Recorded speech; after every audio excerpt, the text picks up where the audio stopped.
This is Sync. This is Sync Podcast. Visionary leaders, visionary voices shaping the future.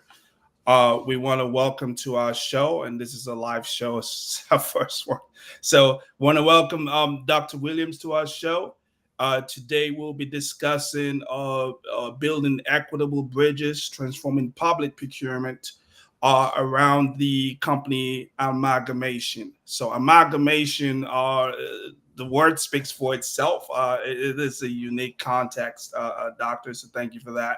So if you're trying to think, well, what does that mean, right? So combination of multiple entities into one. So meaning of companies coming together for maybe a solution based project or solution based situation.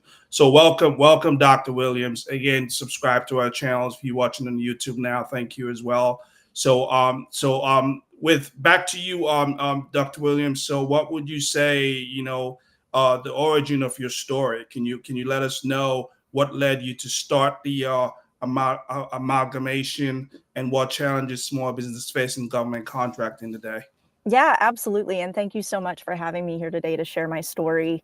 Because it's not just my story, it's the story of countless small businesses across the country, which is why I started the amalgamation. So I have a consulting business called 1911 Consulting, and that I started after I worked in government. So I worked in government. I was on the other side of procurement. So I was helping hire firms for what we needed. And when I went independent, I said, well, I can do government contracts. It's the work I do. I know it well. It shouldn't be an issue to get government contracts. And so as a woman-owned business, I got certified. I did all the trainings. I did all the networking. And I was still really struggling to get a contract. And so I just happened to be at a networking event. And I was talking to some other small business owners. And it turns out that it's not just me, right? That the experiences that I had are the experiences of others. And so it's like, well, as a sociologist, we always say if there is a pattern, there's an explanation. So I really wanted to understand why small businesses, and especially small businesses owned by women, minorities, and veterans, right, as the government lingo calls us, why we were struggling so much. And so as a data geek, I dove right into the research. I read everything I could. I interviewed businesses across the country in every industry, seeking contracts at every level, so state, local, and federal. And I put together a framework of where the disparities were, where some solutions lied, and said, okay, well then as small businesses, why don't we come together or amalgamate and fix these? And so that's exactly what I did. All right. Thank you for that. Thank you for that. So when we go back to, again, this part of why now for small business and government contracting, I did a little bit of a lookup, and what I do see in the United States, there's about 38 to 39 million small businesses. And out of those 39 million small businesses, there's about 12% that actually does some form of government contracting. And out of that 12%, 0.0002 are the ones that actually have won some form of government contracting. So even myself in the government contracting space, I can understand the struggle of just connecting the dots, and it's just a very very wide area. So as we dive in, Dr. Williams, so why now small business and government contracting? As community laws, how can we thrive in challenging times, and how can we connect more as small business owners? Yeah. So the thing about government contracting or public procurement is it's not just about being talented, being the best in your field, or being incredibly good at what you do. It is about how well you can play the game of procurement to even get your foot in the door, right? And so small businesses particularly struggle because the way to get in the door is a lot of resource. And so this is, we talk about unpaid labor. This is about finding government contracting opportunities, because heads up, they don't just come knock on your door. They don't just send you an email, right?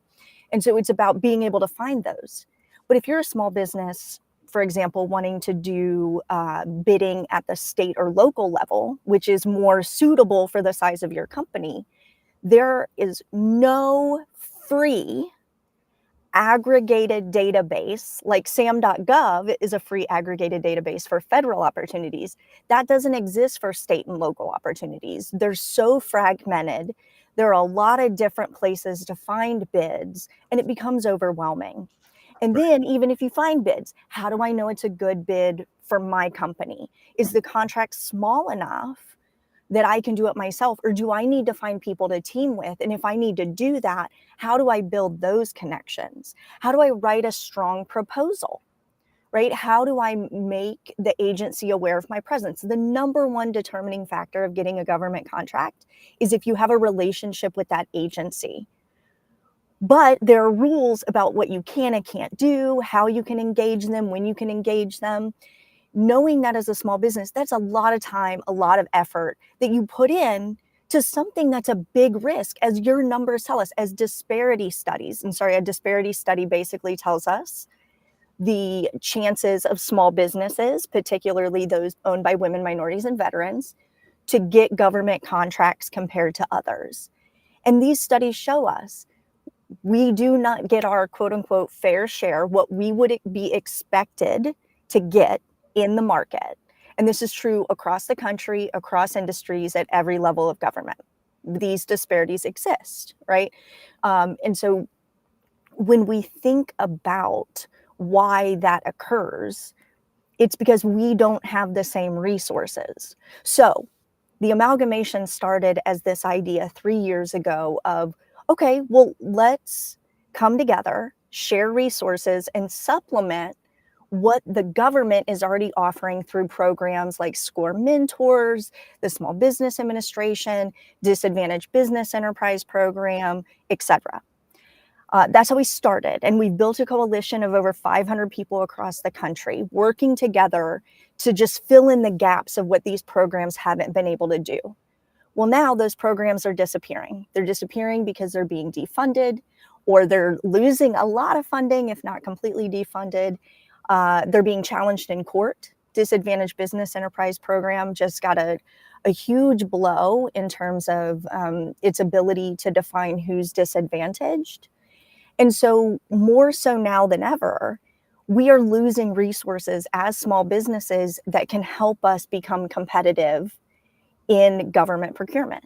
So my goal with the amalgamation is, let's take ownership over our own resources, our support networks, our matchmaking, over the process itself, so that we become more competitive. We can't control whether or not these programs are going to exist next week, next year. So we need to build something that's stronger than the political tides, whichever way they're going to go. And to me, that means we need to take ownership. Right. Thank you for that. And that's a lot of ins and out with trying to get that done. So thank you for making sure that will happen. So before we go into like how you do it, or can you just retrack and let us know, do you have any case studies or success stories about real small businesses that have grown through the amalgamation, that you can share with our audience? Yes, absolutely. So, like I said, we started several years ago, and we've really been piloting this idea of, how do we make this work with small businesses across the country, and really how do we empower them in a way that they haven't been empowered before. So a couple of really cool examples for me. One, we've helped small businesses determine whether or not government contracting is for them. Right? If you are a certain type of business, a lot of times you're going to be encouraged to get certified. You're going to be told that there are a lot of opportunities for you. If you listen to people who don't necessarily know the truth, they're going to say there are more opportunities for you than other groups of people. But there's not a clear guidance of what to do or what the government buys or if you're a good fit. It's just get certified as a small business and then the opportunities will come. There are people who are currently certified where government is not a good fit for them.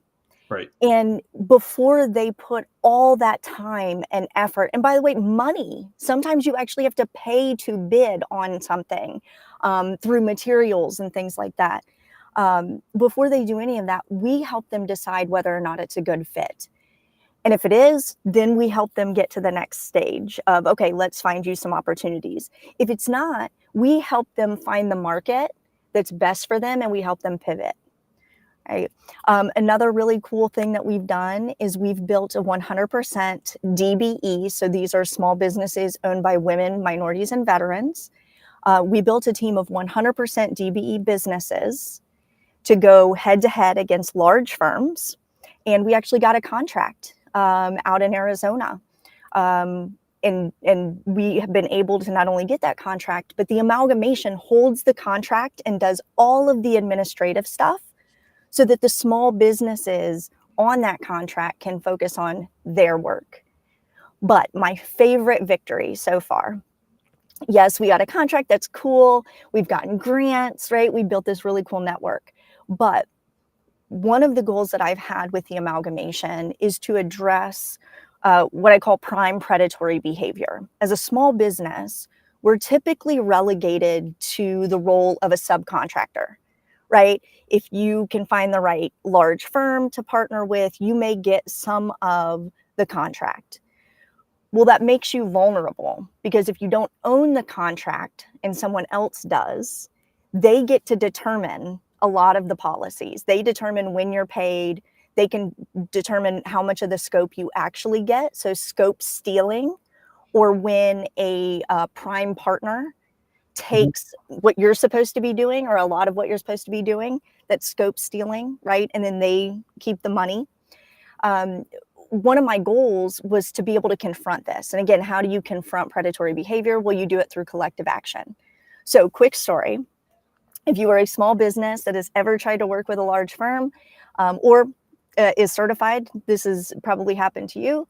I got a message saying, hey, we want to work with some DBEs. We heard you're the person to talk to. I put a team together. We have an entire scope written for this proposal. We're talking hours of labor. Okay. Because we're told we're going to be the small business partners on this contract, right? Well, the time comes to submit that. They have our work, but they don't put us on the proposal. So I reach out and I say, well, we wrote that approach for you.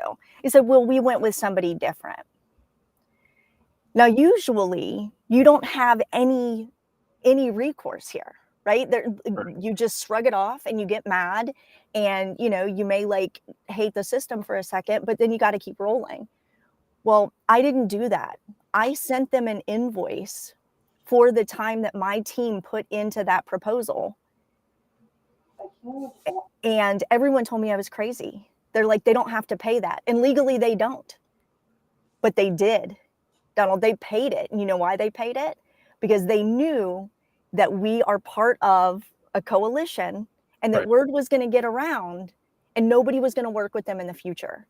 And that to me, and so we got paid for the work that we put in, even though we were never going to be on that contract. Right. We provide checks and balances through collective action that do not exist when we work on our own. Right. And teaming is always the best way when it comes to such large and, dynamic industry like the government. So I think you mentioned something. You said government contracting may not be for that particular business. So just to help, a lot of people, because, when we say government contracting in the back end, a small business is always looking for growth, more capital, more revenue, bigger clients, right? And with the government, they even set their scope. A small business can probably be generating 50 to $100 million, and it's still considered a small business in the government. So there are very attractive reasons why a small business may say, "Well, I want to do government contracting." But to help us, what do you think? Have you seen in your journey that will say, like, somebody to say, well, this is not for me, or I should not even consider doing government contracting? There's 38 million businesses, right? And the government almost sells everything. So Yes. what are things that a small business owner or small businesses should look for, or should be like, well, I'm not the right fit? Yeah, I think, when we talk about government contracting, you're right, it's very attractive. The United States government is the number one buyer of goods and services in the world, and Right, they buy a lot of things, right? right, But the way that they buy things, who they buy them from, and their process through which they buy these things doesn't mean that it's necessarily, quote unquote, open to all of us. okay, Okay. And so it's open insofar as they can put word out there, but they may have a vendor that they've been working with continuously, cycle after cycle, right? And right, if they're happy with that, they're probably going to stick with it. My first word of advice is always to, before you do anything, I'm talking getting certified, because that's how people get lured into government contracting a lot of times, right? So they're like, oh, right, I'll get certified, and then all these opportunities, because we hear about set asides and how the government wants to work with us, which that's true, but there's a caveat. So the first thing I say is do market analysis, or work with somebody who knows how to do a market analysis right, to see, especially in your area, who's been winning contracts for what you're selling. How often do those contracts go out, right? And just see what that landscape looks like for you as a small business, right? One of the companies that I work closely with, they own an inflatables company. So think like bounce houses. right, Awesome, right? Cannot wait to hire them for my next pool party. The issue is they were persuaded to get certified and seek government contracts, where governments are not generally directly trying to get bounce houses, right? And so it's like that was a lot of effort for them for a little bit of payout or none at all. So the okay, first thing is, let's do a market analysis. Second thing right, is, really sit down and not only ask yourself if you're willing to do it, because that's one question, but also if you can afford to do unpaid labor with the hopes of getting a government contract. Because there's going to be a lot of things that you do, like finding these proposals, writing these proposals, submitting them, maybe even interviewing if you make the final cuts, right, of the process. right, You don't get reimbursed for any of that time. right, And a bid may require you, for example, to deliver 7 printed, why 7 is usually the number, I don't know, but 7 professionally printed and bound copies of this proposal. Well, that's a good amount of money to gamble on a chance. And then you have it in the back of your mind that we're at a disadvantage, and the research tells us that. right, Right. And so it is really I clearly do not want to dissuade people. Government contracting is a really good avenue for a lot of us. right. We just have to find a way through it. But if it's not for you, it is best to know that before you put all your eggs in that basket, as expensive as they are now, to really focus on that when it's not a good fit. And we're there to help people with that. Right, right. And I appreciate that we're having this conversation, because there's a lot of companies or organization out there, like, you just jump into government contracting, you get a contract tomorrow. You just do dips, or sign your account on dips. You'll start supplying the federal government tomorrow, right? Even with dips, even to get your account approved by DIPS, it's a process. You go through Yes. a tremendous process to get your account registered just by DIPS. So there's a lot of ups and downs with government contracting or doing the government process as a small business owner. And like you said, Dr. Williams, is not to scare people, is to kind of prepare people for the venue. And and of course, I myself, I would say I am a big offender because I did not do no market analysis when I started. I just jumped in. So thank you for letting the audience know that a market analysis is a great way to start to figure out your edge and where exactly you are going to fit in. So we're going to pivot back now to the to your organization. What is your approach in let's say getting a small business owner to know its value or where it lies in the government space? Yeah, so when people join the amalgamation, and when I say what we are now, we're a collective that's now welcoming members. So we have a monthly membership. Great. And with that membership, you get all access to all of our resources. Some of those resources are consulting hours, and other resources to help you determine whether or not it's a good fit, right? And something that makes us really special in that way is that because we are private, so we are an LLC, we are not run by government, we are not funded by government, we can say things in a way that government-sponsored programs cannot. And so I'm not trying to sound like a Mason here. There's nothing like really secretive, but there are truths, right, that we need to acknowledge in this space that a lot of programs simply can't. Okay, and I'll give you an example. There are government procurement trainings out there where you can attend, and they'll say, "Here's how to do business with us." Right? And you're taking notes, you're all excited.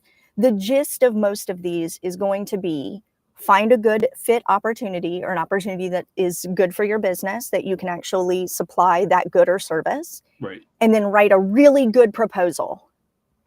That's it. Well, I don't know what that means, right? Like what is a really good proposal? Right. This is where we're at a disadvantage. This is the biggest gap outside of networking, where small businesses are at a disadvantage, because large firms have people who write these for a living, right? They could crank these things out in their sleep. Whereas somebody like me, I'm really good at what I do, but I'm not a professional proposal writer per se. I pay people to write my proposals at this point through the amalgamation. Because I'm like, we offer discounted rates for small businesses who need this support. And it's because when you go to those trainings, there's only so much they can say. Whereas we can be a lot more blunt about, okay, we can tell you how to network. We can show you the step-by-step of how to write a strong proposal. And something that we did last year that was really popular is we did a debrief. So a debrief is something that if you go for a government contract and you don't win, you can request that they tell you why, right? Federal, they legally have to do these things. State and local, they don't.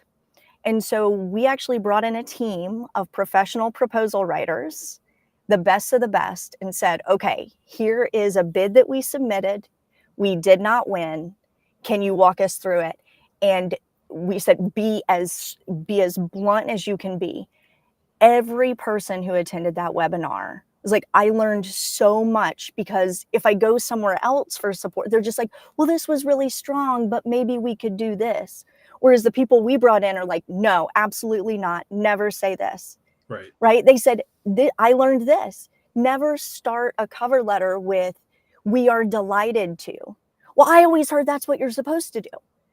Right? And they're like, absolutely not. And so we're able to bring in resources that government-run programs, whether they survive or not, they just can't bring in because of the liability.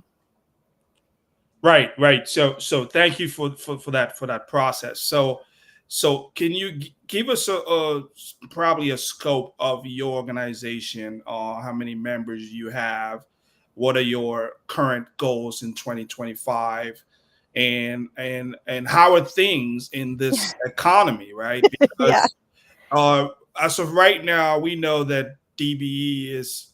I don't know if that even is still a thing, or whether it is part of the DIA stuff that was dismantled by the current administration. But it's like, where does things sit right now for the amalgamation in 2025? And what are the fundamentals, right? What are Yeah. things that matter right now? Yeah. Thank you for that. And this is why I'm so glad that we met, because we are at a pivotal state Right.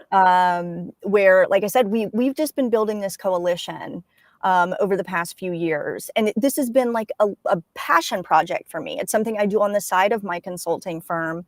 Right. Again, to supplement. We were designed to supplement initially. And then when the DEI cuts started happening, DBE started getting questioned in court, SCORE mentor program, the Women's Business Center, if the current bill goes through, the budget bill goes through, funding for that will be cut. As we enter that, and as we're navigating whatever that is, and we still don't know where we're going to land on that as an industry, but as an organization, I decided that I have really 3 options as a business owner in this space, right? The first is to just give up. That's an option, right? Give up and go into a market that's more favorable. Right. But I don't want to do that. I love the work I do at government agencies. So that one was out. The second thing I could do was hold tight and hope for the best with the way these government programs are going to move forward, if they move forward, right? I'm not very patient, and I don't like others to determine my opportunities. Right. So I chose the third one. And this is what I'm inviting all listeners to do. I want to be proactive in this space. I want to take ownership over as many parts of the opportunities in government procurement as possible. And that means working with other small businesses to make sure, again, we're a good fit for government contracting. Once we decide that, how do we find bids? Well, members of the amalgamation get access to a bid aggregator free of charge to them. Usually these things can run between $10,000 and $25,000 per year. Our members get it free. And this is for state, local, and federal opportunities that are specifically catered to their business. So they have an inbox where they will get bids that match their profile. We help them determine whether or not it's a good fit for them. We help them build teams if they need to partner, because a lot of these government contracts, they're a little bit too big for a small business, but maybe the right size for 2 or 3 working together. We specialize in that. So that contract opportunity I mentioned earlier, we built that team. So we help people build teams. We support them administratively. We give them debriefs when they don't do well so that they can write a stronger proposal the next time, right? What started as an attempt to supplement may now be the only option for small businesses in this space, and we're ready for that. And so as a collective, where we're going in 2025, we're empowering small businesses. What's going to happen to the industry, we don't yet know. Right. There's a lot of nothing is fully guaranteed, right? So there's a lot of changes also currently happening. Like there's update with the FARs, update with certain systems. Some things are being taken out, some things are being brought in. But business continues, business moves, and I'm sure even the federal government run out of paper towel, they run out of they're going to run out of things, right? So I think that aspect of what's essential and what's not for them also plays a role into how the amalgamation can maybe work with their business or their members to pivot, right? So Exactly. currently, what are your target, or I'm not sure if you mentioned that, but how many current members do you have, and what are your target members, let's say, in the next 12 months? Yeah, so we have just opened up the opportunity to join official through a membership. Sure. And I am proud to report, as of this morning, we have 3 paying members Okay. of the coalition, again, because we just opened this. And I wanted this podcast to be the first official public launch, Sure. to say that as we move forward in public procurement, the more of us who join this coalition and take ownership of these resources, the more resources we can get, right? The stronger we become as small businesses. And I know I will be the first to tell you, as a small business, and when I say small, I'm like the micro of the micro. I'm a solopreneur, right? When someone says, well, do you want to join this collective that is new, and it's a brand new model in this space. Oh, and by the way, this space is really scary and is not always friendly to small businesses, but please pay us $100 per month and we're going to help you. There is hesitance there, which I completely understand. And so when people ask me about, what are we hoping for? This is my hand to heart, honest response. I hope that everybody who needs support and empowerment in small business joins us. If that's 5 total people in 2025, then that's okay. But I have a feeling it's going to be a lot more than that, right? And so it's let's invest. And as more and more people join, then what we can do is, as a collective, decide what other resources do we bring in? What do we truly need?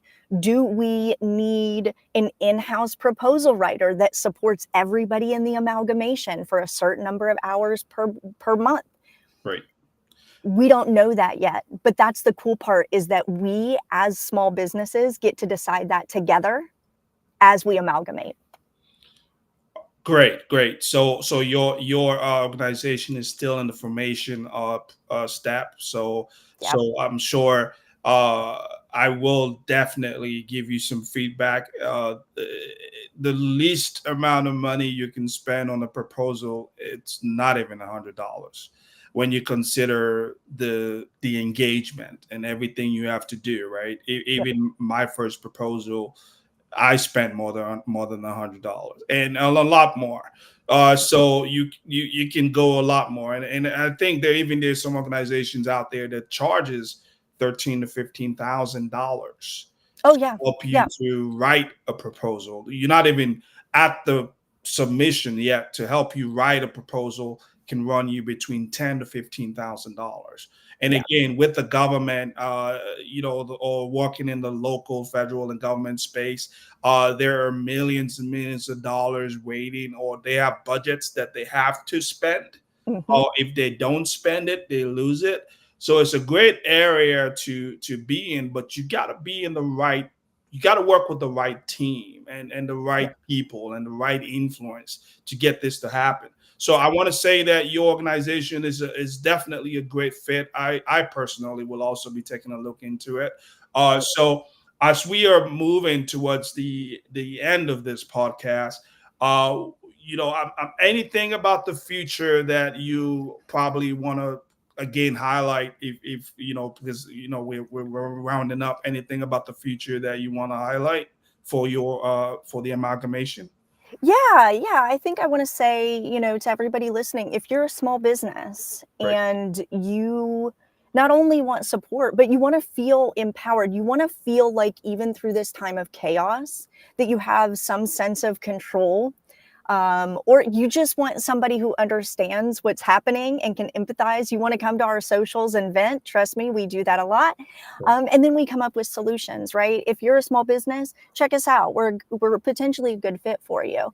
If you are a government, if you work for a government agency and you want to continue to do business with small, diverse businesses, we're a really good partner for you. We can help you find those businesses, and not only find them, we can train businesses in your area to better understand and be more competitive with your specific procurement process, right? And if you work for a large firm, you're looking for small businesses to partner with, we can help you find them, and again, manage a lot of the administrative stuff that becomes burdensome in those partnerships and can be dissuasive.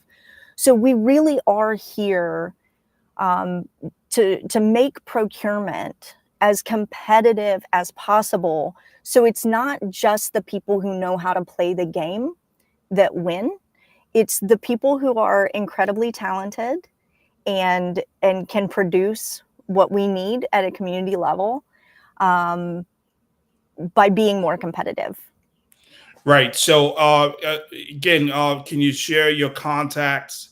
How can a small business contact you, and what are the ideal? Is it any small business that is interested in government contracting, regardless of industry, or do you have a niche that It's a really good question. Yeah, thank you for asking. You're building together? So mostly we've worked with professional service providers. Okay. Because these are the folks who have the most complicated bids and are more likely to build teams. But we work with any small business seeking government contracts. So the bid aggregator, the consulting, all of that is not industry specific. And we define a small business, quite frankly, a little bit different than government. Okay. For us, it's if you're struggling in public procurement, we got you. Come on. Huh. And we do that so that everybody can find the support no matter the stage, right? And there's no long-term commitment. We have people who will dip in for a few months. And like I said, they're like, you know what, government contracting, not for me. Or, hey, I'm taking a break for the summer, so I'm going to dip out, I'll dip back in when I'm ready. Whatever that is, we are here to support through procurement in the best way that we can. Okay, so you will support, because there are, I would say, the two dimensions, which is services or goods. So government contracting, you will support anyone that is in any of those two categories. That's correct. Yes. Okay. Yes. Right. And scope us out. We are at the dash. There's a little dash in there, so don't forget it. Right. The dash amalgamation. Right. And you can do either .com or .org. It's going to take you to the same place. And that website tells you how to get in touch with us, what we offer. We've got some frequently asked questions on there. We have some really cool opportunities coming up and some partnerships with government agencies. So we'll be announcing that. And you can join for free, by the way. We have a free membership option that keeps you in the loop, that tells you what we have going on. We have free resources, including government contracting training. So this is one of the ways we help people determine if this is a good route for them. So scope us out. There's something there for everybody. All right. So I want to thank you for coming. Dr. Williams, we definitely will be in touch. We not just the podcast, we also we do business as well. So we will be doing a lot of interaction on the back end. So if you are on LinkedIn, I want to thank you for watching this video. Continue to support us, small businesses, and continue to subscribe to Sync Consultants LLC on YouTube, and also TikTok or LinkedIn as well. You can contact us there as well. So thank you, Doctor. Any last words before we go? Yeah, don't give up. Don't give up if you want to be in this space. Right. We got this, and it's going to be all right. All right. Thank you so much for coming, and we'll definitely be in touch. Thanks, everybody. All right. Bye-bye. Bye-bye.